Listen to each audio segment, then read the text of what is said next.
जो इसका स्क्रू है वो कुछ अलग ही तरह का दिखाई देगा। मैं आपको दिखा देता हूँ। देखिए कुछ इस तरह का आएगा, मैं इसको जूम करके आपको दिखाता हूँ।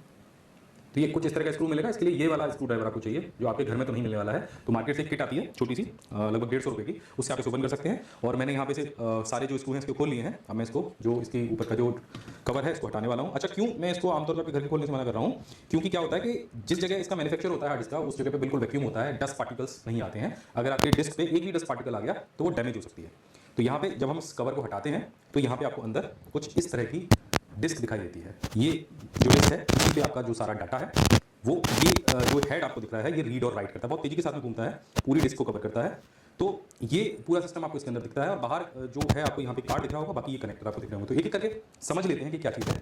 ये जो डिस्क आपको दिख रही है बहुत चमकदार, तो इस डिस्क को कहते हैं फ्लटर। और जिस पे ये घूमती है अंदर, ये जो बीच वाला हेड है इसे कहते हैं स्पिंडल। यानी इसके ऊपर बहुत तेजी के साथ में ये डिस्क घूमती है जब इसको कनेक्ट किया जाता है लाइट के साथ में। यहाँ पे सबसे आगे ये वाला जो हिस्सा है बिल्कुल यहाँ पे जो ये टच कर रहा है इससे आपके प्लाटर से, उसे हेड कहते हैं। और यहाँ पे जो पूरा ये जो हिस्सा जिसकी हम बात कर रहे हैं इसे हम कहते हैं रीड एंड राइट आर्म।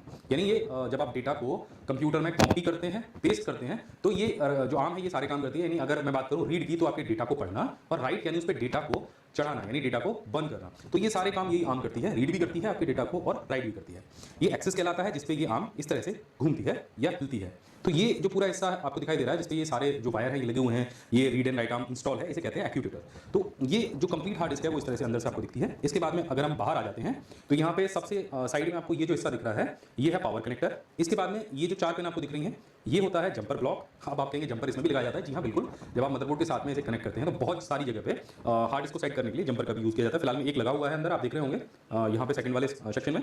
और ये आपका जो बहुत लंबा चौड़ा सा आपको दिख रहा है ये आईडी कनेक्टर। अब ये क्योंकि हार्ड डिस्क पुरानी है, नई नहीं है, तो इसमें आप देख रहे हैं कि बहुत चौड़ी सी डेटा केबल लगाई जाती है। लेकिन अगर आपको मैं आज के दौर की जो नई हार्ड डिस्क है वो दिखाऊंगा, तो आपको यहाँ पे देखिए, यहाँ पे ये जो अभी हम कनेक्टर देख रहे थे पुरानी वाली हार्ड डिस्क में, उसकी जगह पर आपकी दोनों चीजें बदल गई हैं। पावर का जो सोर्स है वो भी बदल गया है, यानी पावर का जो कनेक्टर है वो भी बदल गया है, और जो डेटा का कनेक्टर है वो भी बदल गया है। ये आपकी नॉर्मल आईडी हार्ड डिस्क है पुरानी वाली, और ये साटा हार्ड डिस्क, इसमें जो कनेक्टर है वो साटा है। तो आप समझ गए होंगे क्योंकि मैं इसे खोल नहीं रहा हूँ, ये बिल्कुल नई हार्ड डिस्क है। आप यहाँ देख सकते हैं जो ऊपर स्टोरेज कैपेसिटी लिखी है वो लिखी है 1 टेराबाइट।